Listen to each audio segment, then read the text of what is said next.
Here's something I've learned over the years. The really good people, they usually make it look really easy. Albert Pujols, he just swings a bat and the ball goes a mile. David Robertson waves a baton, and the St. Louis Symphony makes beautiful music. Well, I think this year the St. Louis baseball stars have gotten plenty of attention, so tonight Patrick Murphy puts the spotlight on the Symphony's star. It's his second season in St. Louis, but I don't hear anybody talking about a sophomore slump.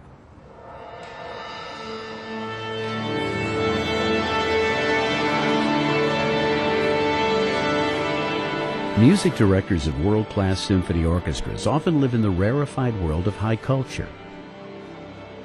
But since David Robertson came to St. Louis, he's taken on a kind of rock star status.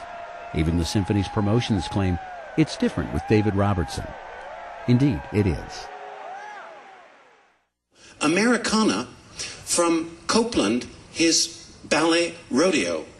Now, I was thinking I should probably introduce this piece this way, you know, because it says you got Buckaroo Holiday, and if I say Buckaroo Holiday in my normal voice, it just doesn't sound right. We're getting an American personality with a European sensibility for certain kinds of new music. He's a true internationalist, but he's an all-American guy. He really follows the Cardinals throughout the first pitch, just before his first season as music director. He's a communicator. He communicates that enthusiasm to the players on the stage and to the audience. And this is one of the things that makes a great conductor.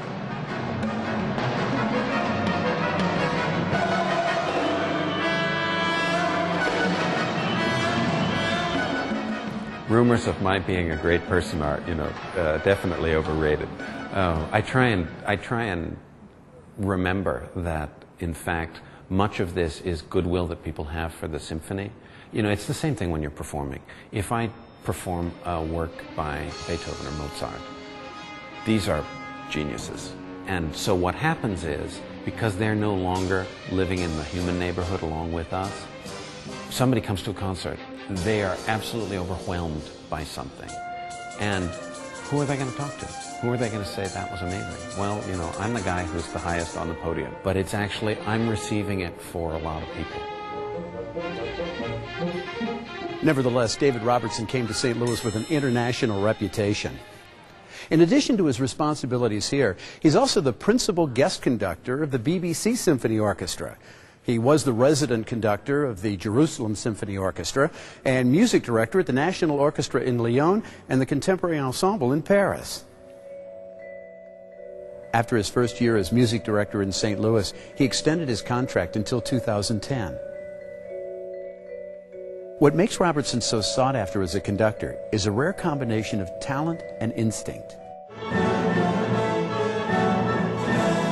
He has an incredible passion and emotional quality to him, which sets him apart from a lot of his peers, in that he's also brilliant at the same time. So he's passionate and yet also smart. A lot of times you get one or the other. There's a musical spirit inside each one of us, and some of us have something that is able to communicate, and through sort of a charismatic means is able to transmit to other people, and that really comes out from a good conductor.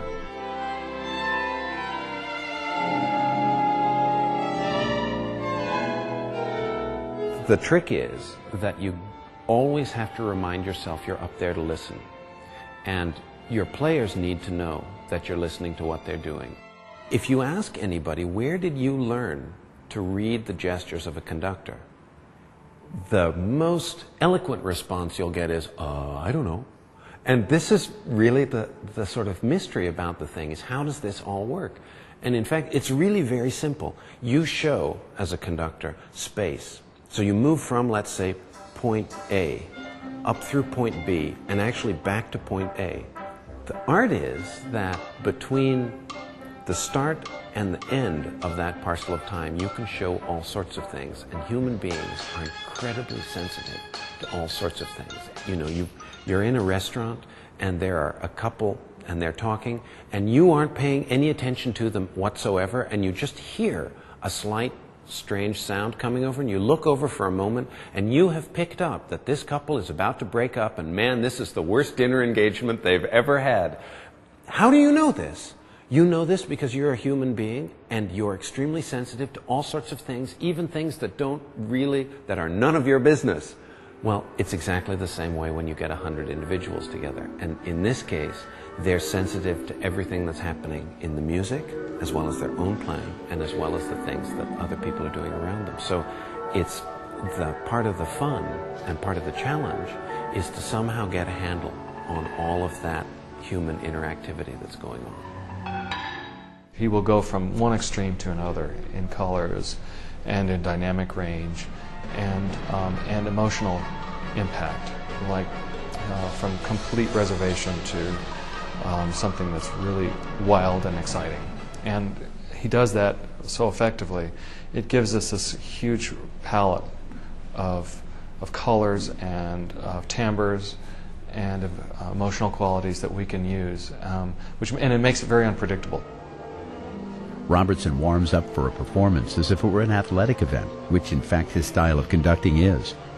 When he talks about music, he speaks in terms of color, temperature, even tactile qualities, as if music is tied to all our senses.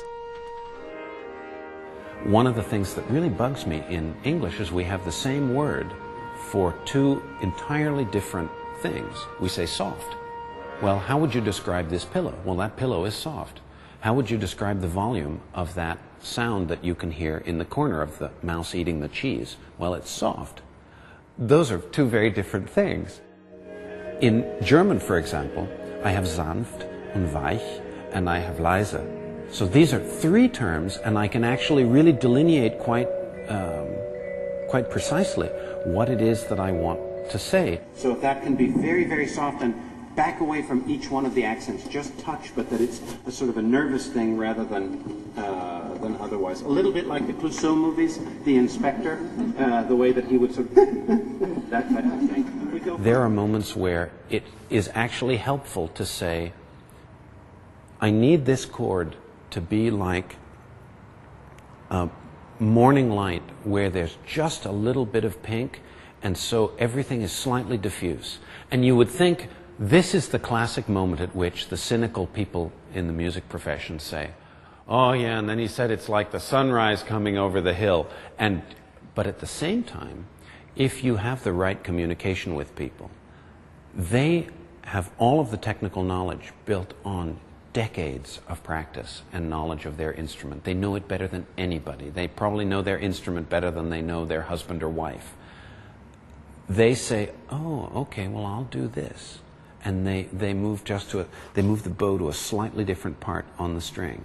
They, instead of vibrating, with the whole hand, they just vibrate with the finger. And so suddenly, what you've said to them starts to translate into something else. I think one of the reasons Robertson is a good fit with the SLSO is that this is a nice bunch of people, for the most part, very accommodating. They want to sound their best. There are some of the big five orchestras where they'll eat you alive. As you can imagine, don't listen, I'm extraordinarily proud of this group. They're just amazing. And in Powell Hall, yeah, go ahead. There are some orchestras where you really have to work very hard to get the underlying meaning of the music, if you want the emotional subtext of what's going on. They may have just precision coming out their ears. Everything is razor sharp and it's together and it's balanced, but that aspect sometimes needs a little bit of coaxing. In St. Louis, that happens right from the very first downbeat, and there are all sorts of musicians who notice this. So that's one of the things that for me is fun to play with, because it means I can immediately start on a type of communication with the audience that might not be possible with other orchestras. My actual authority comes from the fact that if you look at something like this is the first violin part. And they have all sorts of information here. I mean, it's a Baroque piece, so that some of the rhythms stylishly are changed slightly, so they've had them changed in the parts.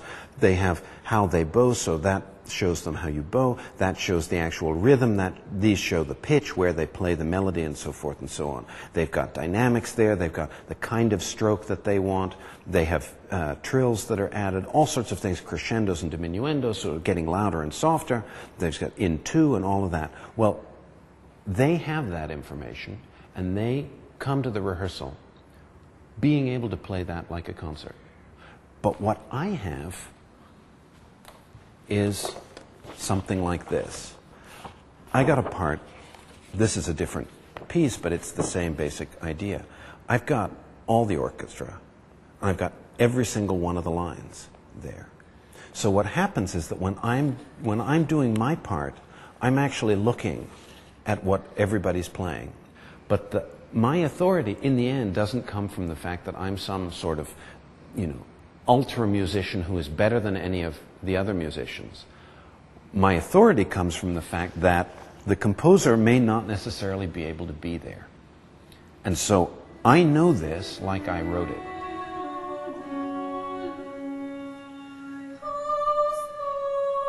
Robertson is equally comfortable with the music of living composers such as Steve Reich, taking the orchestra and the audiences into new territories. One of my sons, Johnny, really likes different kinds of hip-hop. Well, there have been all sorts of discoveries where I think, that's really cool.